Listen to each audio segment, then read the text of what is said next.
Земетресение с магнитуд 2,7 удари близо до Хасково.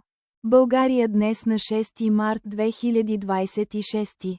В 20:42 местно време или на 6 март 2026. В 18:30 UTC.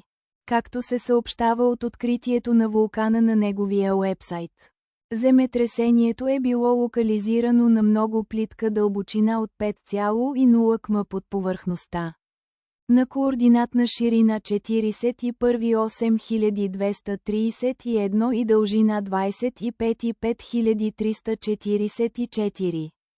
Точната величина, епицентърът и дълбочината на земетресението може да бъдат преразгледани през следващите няколко часа или минути, докато сейзмолозите преглеждат данните и прецизират своите изчисления или когато други агенции издадат своя доклад.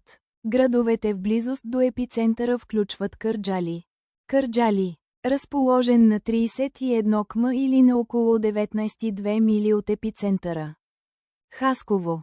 Хасково, разположен на 33 км или на около 25 мили. Стара Загора. Стара Загора, разположен на 67 км или на около 41,6 мили.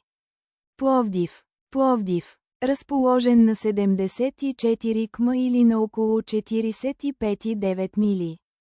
Препоръчителният курс на действие е да бъдете бдителни за възможни вторични трусове, които могат да възникнат.